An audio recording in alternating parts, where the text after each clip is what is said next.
जय हिंद दोस्तों, मैं आत्मा सिंह फिर एक बार आप सभी दोस्तों का, सभी मित्रों का ज्ञान अकेडमी प्रयागराज परिवार में हार्दिक स्वागत एवं अभिनंदन करता हूं दोस्तों।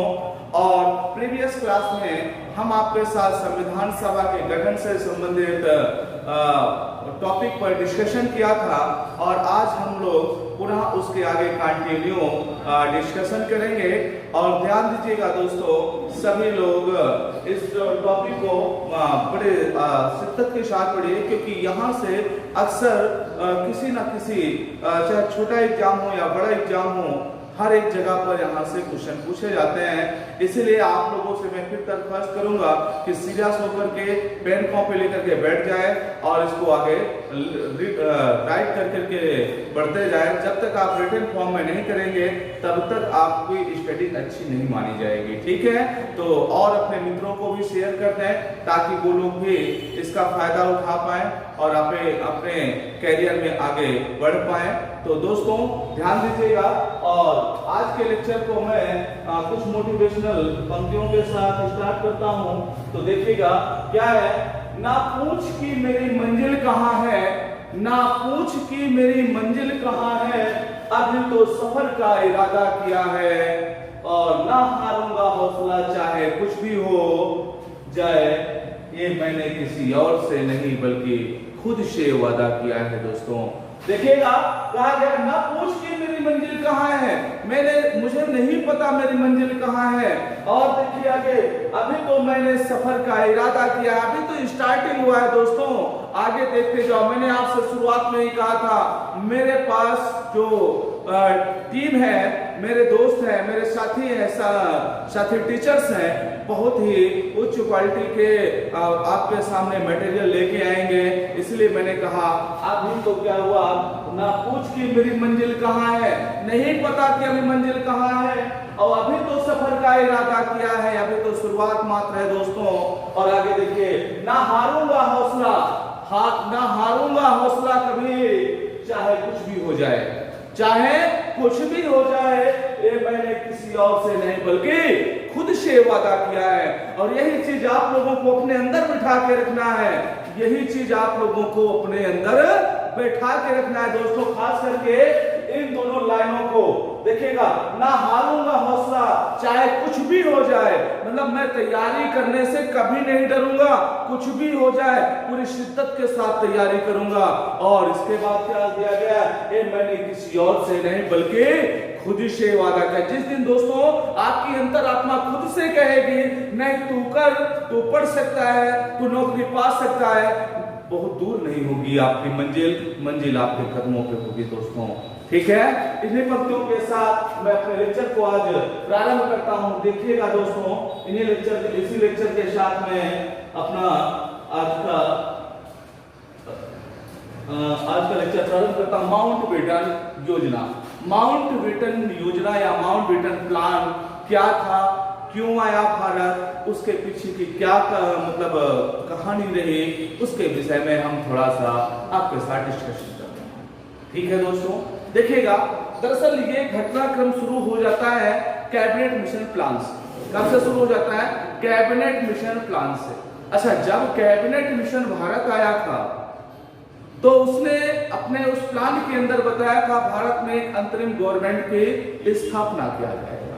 उसने क्या बताया था, भारत में एक, उसने बताया था भारत में एक कैबिनेट, भारत में एक अंतरिम सरकार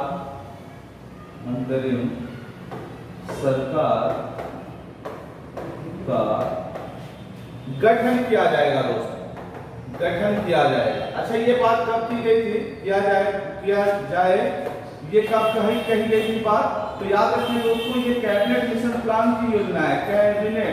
कैबिनेट मिशन जब आया था उसमें ये बात कही गई थी, कहाँ कही गई थी, कैबिनेट मिशन में। और उसको फिर लागू भी किया गया, ध्यान दीजिएगा, उसको लागू भी किया गया। लेकिन क्या होता है कि जब उसको लागू किया जाता है तो उसका मुस्लिम लीग बहुत ज्यादा विरोध करता है। कौन इसका विरोध करता है? मुस्लिम लीग विरोध करता है। मुस्लिम लीग इसका विरोध करता है, लीग इसका विरोध करता है। और जब इसका विरोध करता है तो 16 अगस्त के आसपास, कब? 16 अगस्त 1946 के पास यहाँ पर एक प्रत्यक्ष कार्यवाही दिवस के रूप में मनाया। किसने? मुस्लिम लीग ने। क्या मनाया? प्रत्यक्ष कार्यवाही दिवस। ध्यान दीजिएगा दोस्तों, प्रत्यक्ष कार्यवाही दिवस मनाया। कौन? मुस्लिम लीग ने प्रत्यक्ष कार्यवाही दिवस मनाया। कब मनाया दोस्तों? ध्यान से देखें, 16 अगस्त 1946 को मुस्लिम लीग के द्वारा प्रत्यक्ष कार्यवाही दिवस मनाया गया। और जब प्रत्यक्ष कार्यवाही दिवस मनाया गया तो इसमें से क्या हुआ? यहां से संपूर्ण भारत के अंदर, ध्यान दीजिएगा, संपूर्ण भारत के अंदर सांप्रदायिक दंगे प्रारंभ हो गए दोस्तों। सांप्रदायिक दंगे प्रारंभ हो गए। देखिएगा के अंदर सांप्रदायिक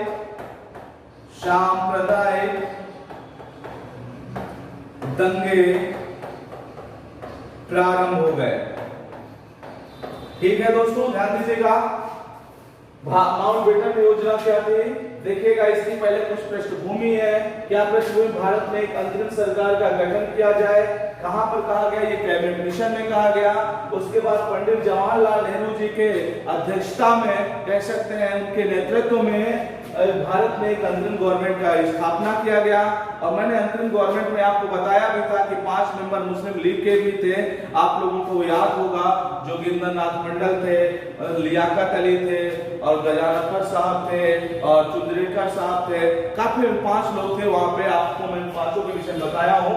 तो याद रखिएगा, यहाँ पर क्या हुआ कि मुस्लिम लीग इतना करने के बाद, इतना सब कुछ करने के बाद अक्टूबर माह में जाकर, ये क्या है? अगस्त माह है, अक्टूबर माह में जाकर के अंतरिम गवर्नमेंट में शामिल होने की बात कही। आप सोचो, आप खुद से सोचो मेरे दोस्तों, खुद से इस चीज को रियलाइज करो कि पहले उसने अंतरिम गवर्नमेंट का विरोध किया। किसने? मुस्लिम लीग ने। मुस्लिम लीग ने अंतरिम गवर्नमेंट का विरोध किया। और उसके बाद वही मुस्लिम लीग जो है 16 अगस्त 1946 को प्रत्यक्ष कार्यवाही दिवस किया, प्रत्यक्ष कार्यवाही दिवस मनाया। और उसके तहत उसने क्या किया? संपूर्ण भारत के अंदर सांप्रदायिक दंगे भड़क उठे। सांप्रदायिक दंगे जो है संपूर्ण भारत के अंदर भड़क उठे। अब ये मुस्लिम लीग को देखो, मुस्लिम लीग ने सोचा कि अगर मैं इससे बाहर रहा तो समस्या हो जाएगी, है ना? अगर इससे मैं बाहर रहा तो समस्या हो जाएगी। तो उसने क्या किया?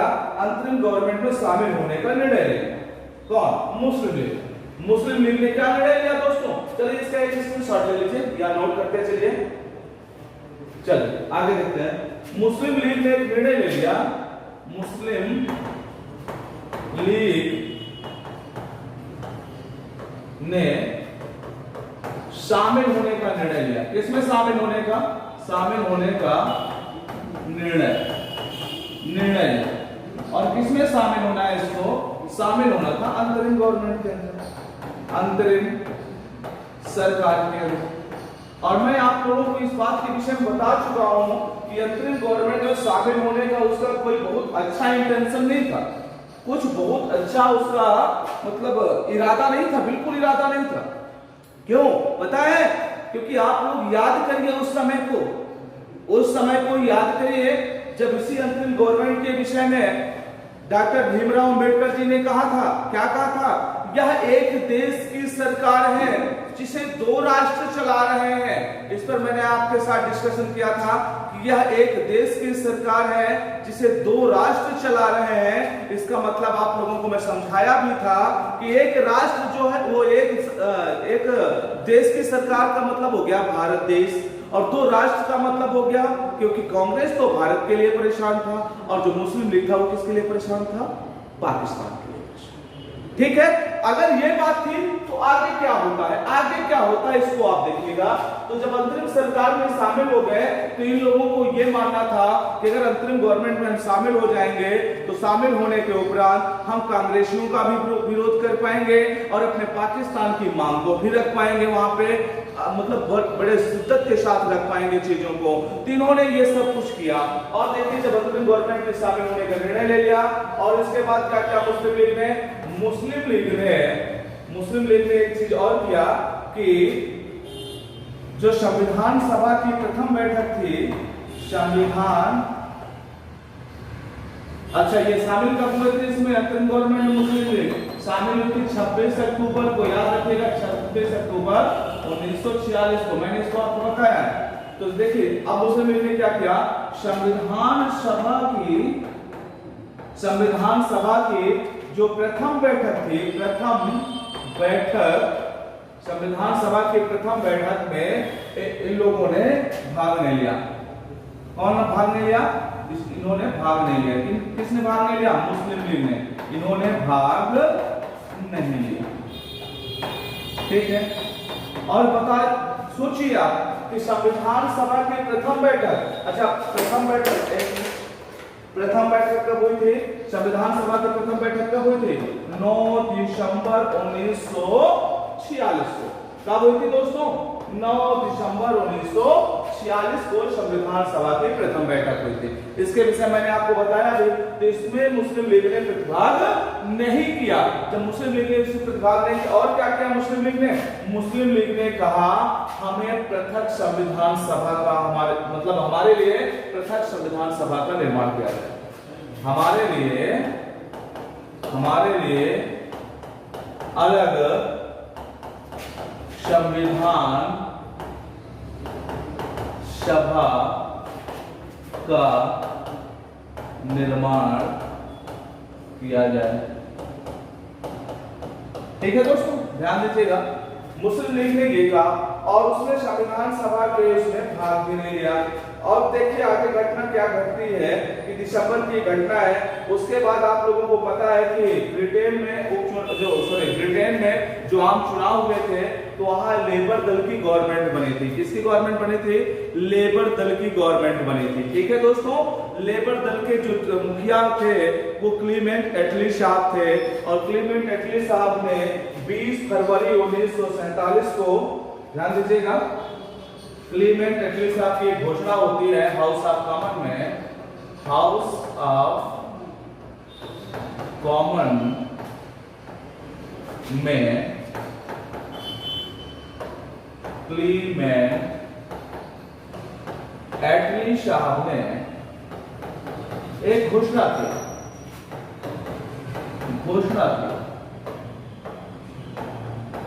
क्या ये घोषणा कब हुई है?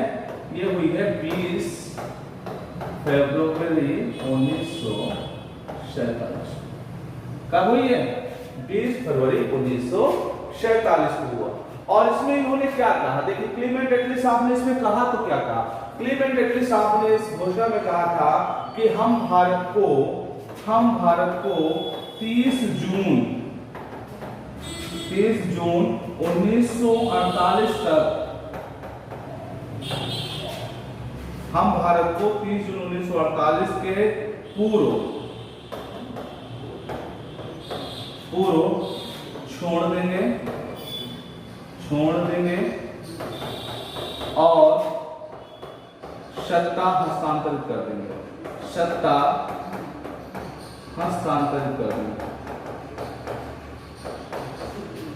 देंगे। ठीक है, ऐसा इन्होंने कहा। अब देखिए इस टाइम पे अभी भी जब इन्होंने ऐसी बात कही, अभी भी गवर्नर जनरल कौन है? आप याद रखिएगा, गवर्नर जनरल कौन है? गवर्नर जनरल अभी भी गवर्नर जनरल आपके लॉर्ड वेबल ही है। कौन है? लॉर्ड वेबल साहब ही गवर्नर जनरल है। कौन है गवर्नर जनरल? लॉर्ड वेबल ही अभी गवर्नर जनरल है। तो ये चीज आपको समझ में आ गई चीजें कि देखिए जो क्लीमेंट एटली साहब है ब्रिटिश प्रधानमंत्री है। ये कौन है? ये ब्रिटिश प्रधानमंत्री है। ब्रिटिश प्रधानमंत्री, ये ब्रिटिश प्रधानमंत्री हैं क्लीमेंट एटली साहब। इन्होंने घोषणा किया, कब घोषणा किया? 20 फरवरी 1947 को। कहां पर घोषणा किया? हाउस ऑफ कॉमन के अंदर किया। क्या बात कही इन्होंने? इन्होंने कहा हम भारत को 30 जून 1948 के पूर्व तक छोड़ देंगे और सत्ता हस्तांतरित कर देंगे। अच्छा, सत्ता हस्तांतरण की जब बात आई तो लॉर्ड वेबल और क्लीमेंट एटली के भी इसी मैटर को लेकर के कुछ प्रॉब्लम्स हो गए, कुछ समस्याएं आ गई। वह समस्या क्या है उसको मैं आपको बताता हूं। दरअसल ब्रिटिश प्रधानमंत्री क्लेमेंट एटली ने ये कहा कि हम 30 जून 1948 के पूर्व सत्ता हस्तांतरित कर देंगे, लेकिन हम सत्ता किसको देंगे ये बात उन्होंने नहीं कहा। जब लॉर्ड वेबल साहब ने उनसे पूछा, किससे पूछा? क्लीमेंट एटली साहब से पूछा दोस्तों। तो क्लीमेंट एटली साहब ने क्या कहा कि देखिए वेबल साहब, ध्यान दीजिएगा, वेबल साहब से क्लीमेंट एटली साहब ने कहा कि देखिए हम 30 जून 1948 से पूर्व सत्ता किसी स्थानीय या केंद्र की गवर्नमेंट को देकर के चले ही आएंगे। हमें इससे मतलब नहीं है कि वो सत्ता किसके हाथ में। तो वेबल साहब जो थे वो थोड़ा सा भारतीयों के हित में सोचा करते थे, तो उन्होंने कहा कि सर क्या मतलब निकलेगा भारतीयों को आजादी देने से या ना देने से, क्योंकि वो गुलाम आज भी हैं, वो गुलाम कल भी रहेंगे। तो क्लीमेंट एटली साहब ने कहा ये मैं समझा नहीं, आप कह क्या रहे हैं? तो उन्होंने बताया वहां पर कि देखिए सर, हमें सत्ता ऐसी गवर्नमेंट को सौंपना चाहिए जो हिंदू और मुस्लिम के संयोग से बनी हो। बात समझ पा रहे हैं ना? मतलब किसी एक संप्रदाय की गवर्नमेंट ना हो।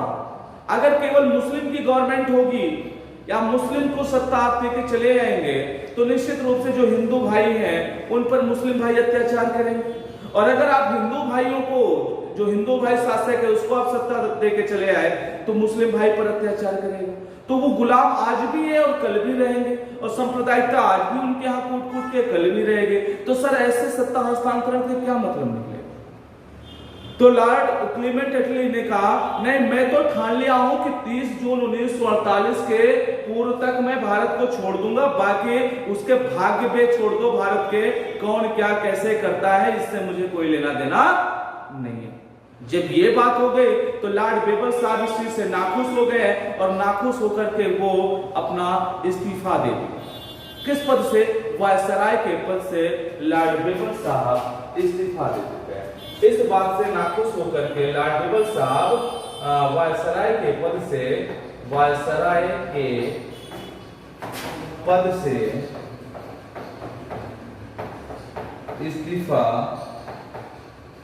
इस्तीफा दे देते हैं। वायसराय के पद से इस्तीफा दे देते हैं। और देखिए आगे क्या है, आगे अब इनकी जगह पर आगे इसको आप स्क्रीनशॉट कर लें। चीजें समझ में आ रही है ना दोस्तों? अगर चीजें समझ में आ रही है तो कमेंट बॉक्स में जरूर लिखिए, क्या थम्स अप करिए, या तो लिखिए कि हाँ सर हमारे चीजें समझ में आ रही हैं, या जहां पर आपको समझ में ना आता हो उसको भी आप हमें अवगत कराइए कि हाँ सर ये चीजें हमें समझ में नहीं आती। हम देखेंगे अगर बहुत सारे लोग होंगे कि हाँ उस टॉपिक पे उनको समझ में नहीं आया तो हम पुनः उस टॉपिक को आपको समझाएंगे। तो इसीलिए कह रहा हूँ दोस्तों कि कमेंट बॉक्स में करें ताकि हमें भी पता चल पाए कि हाँ क्या मैटर आपके समझ में आया, क्या मैटर समझ में नहीं आया। ठीक है, तो आप एक बार इसका स्क्रीनशॉट लें और इसके बाद हम आगे बढ़ते हैं। देखिएगा आगे की कंडीशन ये है कि 3 जून, हाँ तो जैसे लॉर्ड वेबल साहब इस्तीफा दे देते हैं उनके जगह पर भारत के एक नए वायसराय आते हैं। भारत के नए वायसराय आते हैं। नए वायसराय कौन आते हैं? वो आते हैं लॉर्ड माउंटबेटन साहब। कौन आते हैं? लॉर्ड माउंटबेटन साहब। लॉर्ड माउंटबेटन आता है। जब लॉर्ड माउंटबेटन भारत आए तो इन्होंने क्या किया? लॉर्ड माउंटबेटन भारत आने के बाद इन्होंने देखा कि ये जो समस्याएं यहाँ पे इतनी सारी उत्पन्न हुई हैं, इन समस्याओं का निदान कैसे होगा? तो इन्होंने क्या किया? एक योजना प्रस्तुत की जिसे 3 जून योजना के नाम से, क्या कहते हैं इसको? 3 जून योजना के नाम से जानते हैं। क्या जानते हैं इसको? 3 जून योजना के नाम से जानते हैं, या इसी को कहते हैं माउंटबेटन योजना। क्या बोलते हैं इसको? माउंट बेटन योजना, या इसी का और एक नाम है 3 जून योजना, या मतलब हाँ समझ गए आप लोग। तो यहाँ पर क्या हुआ, और इसकी पुष्टि के लिए 14 जून 1947 को, इसके पुष्टि के लिए 14 जून 1947 को अखिल भारतीय कांग्रेस समिति की एक बैठक हुई। इसकी पुष्टि के लिए क्या होता है, इसकी पुष्टि के लिए होता है 14 जून कब आया था ये माउंट बेटन प्लान? 3 जून को। 14 जून 1947 को एक बैठक होती है, किसकी? कांग्रेस अखिल भारतीय कांग्रेस समिति की। किसकी होती है? अखिल भारतीय कांग्रेस समिति की एक बैठक होती है। कहाँ बैठक होती है? यह बैठक होती है नई दिल्ली में। कहाँ होती है? नई दिल्ली में। ठीक है, इसकी बैठक कहाँ होती है? नई दिल्ली में होती है दोस्तों। ठीक है, यहाँ तक क्लियर है? इसको आप एक बार स्क्रीनशॉट करें, ले लीजिए स्क्रीनशॉट एक बार इसका।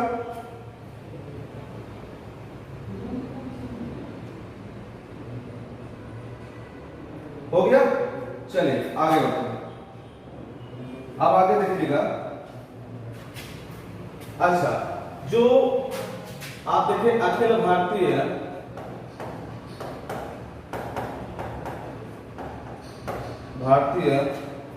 कांग्रेस समिति है, उसकी बैठक कहाँ हुई? नई दिल्ली में। नई दिल्ली में हुई बैठक, और इस बैठक में जो विभाजन से संबंधित प्रस्ताव है, भारत विभाजन से संबंधित प्रस्ताव है। ध्यान से देखिएगा, बहुत इंपॉर्टेंट है, मैं बार बार बता रहा हूं। भारत विभाजन से संबंधित जो प्रस्ताव है उसे किसने प्रस्तुत किया? तो उसको प्रस्तुत किया था गोविंद विभाजन से। उसको प्रस्तुत किया था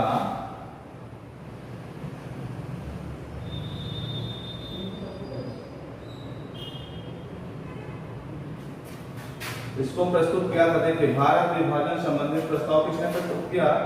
इसको प्रस्तुत किया था गोविंद बल्लभ पंत।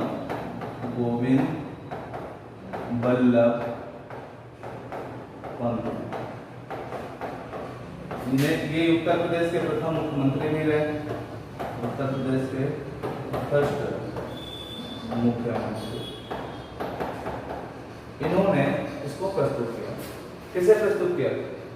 गोविंद बल्लभ पंत ने क्या प्रस्तुत किया? भारत विभाजन से संबंधित प्रस्ताव। और इसका समर्थन किसने किया था? इसका समर्थन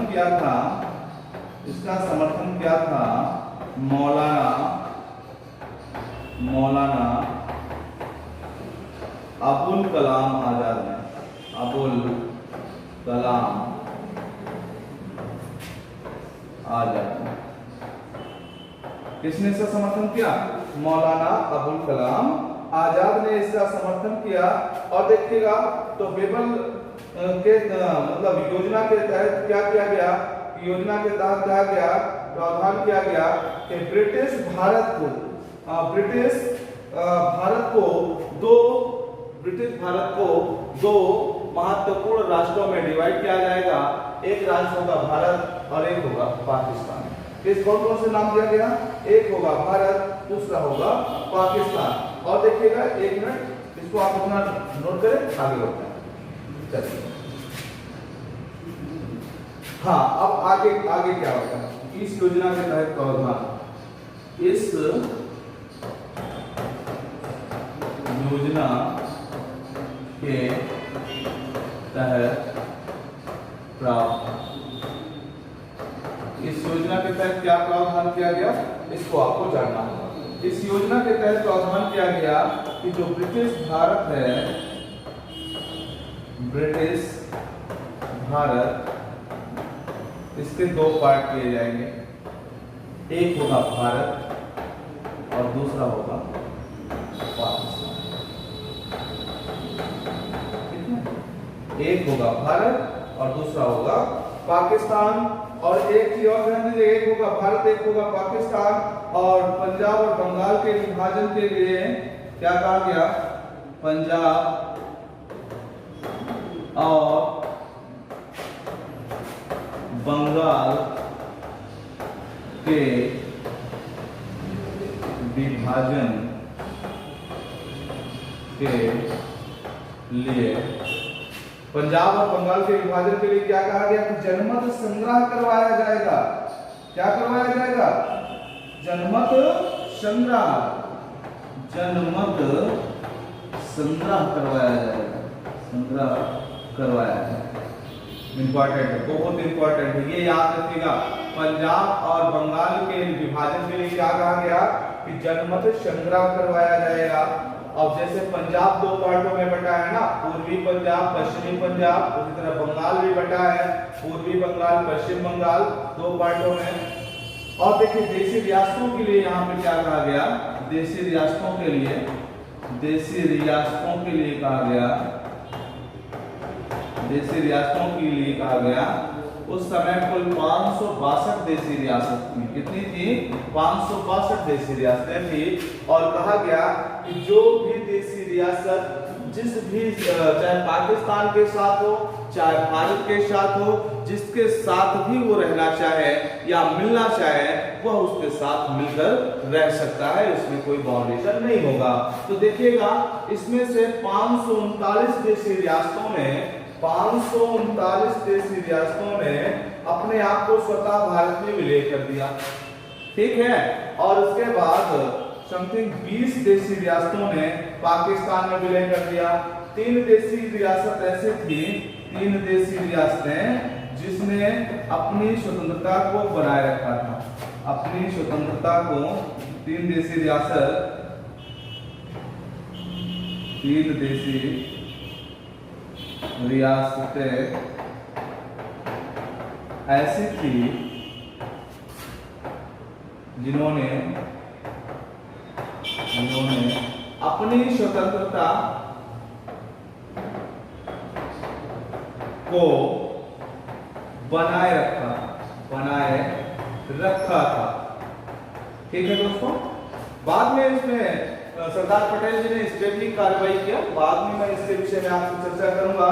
तो ध्यान दीजिएगा, यहाँ तक आपकी मेरी बात हो गई।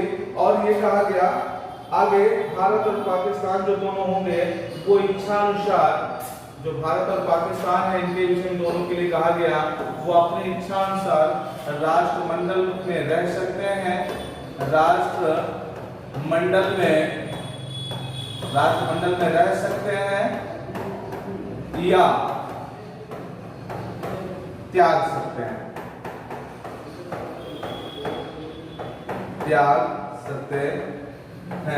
तो ध्यान दीजिएगा दोस्तों, ये इतनी सारी बातें आपके लॉर्ड माउंटबेटन योजना 3 जून योजना में कही गई।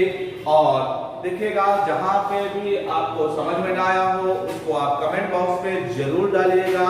इससे हमें पता चलता है कि हाँ क्या चीजें आपके समझ में आ पा रही हैं, क्या नहीं आ पा रहे हैं। अगर ये वीडियो आपको पसंद आए तो लाइक जरूर किया करिए, उससे क्या होता है हमारा मोटिवेशन होता है दोस्तों। और कमेंट जब करते हैं तो उससे भी हमें लगता है कि नहीं बच्चे रीड कर रहे हैं। ठीक है, तो दोस्तों ध्यान दें। अब इसके बाद मैं आपको ले चलूंगा बिल्कुल स्वतंत्रता के करीब, स्वतंत्रता अधिनियम, भारतीय स्वतंत्रता अधिनियम 1947 के विषय में मैं आपके साथ चर्चा करूंगा दोस्तों। वहीं पर हम आपसे बात करेंगे। ये नेक्स्ट लेक्चर के साथ मैं आपको सामने लेके आऊंगा। तब तक एक चीज आप लोग ध्यान रखें कि अच्छे से पढ़ाई करते रहें, मेहनत करिए और सफलता को प्राप्त करिए दोस्तों। और एक बार फिर कहूंगा, ज्यादा से ज्यादा लोगों तक हमारे इस चैनल को, YouTube चैनल को ज्यादा से ज्यादा लोगों तक शेयर करें और सब्सक्राइब करने के लिए उनसे कहें, ताकि आपके दोस्तों को भी फायदा हो सके और जो भी जानने वाले हैं उनको भी फायदा हो सके। तब तक के लिए मतलब कल जैसे नेक्स्ट क्लास में मैं आऊंगा, तब तक के लिए आप लोग अच्छे से स्टडी करते रहे और पढ़ाई करते रहे और अपने भविष्य को बेहतर बनाते रहे। ठीक है दोस्तों, इसी के साथ आज के लेक्चर को यही समाप्त करते हैं। तब तक के लिए जय हिंद।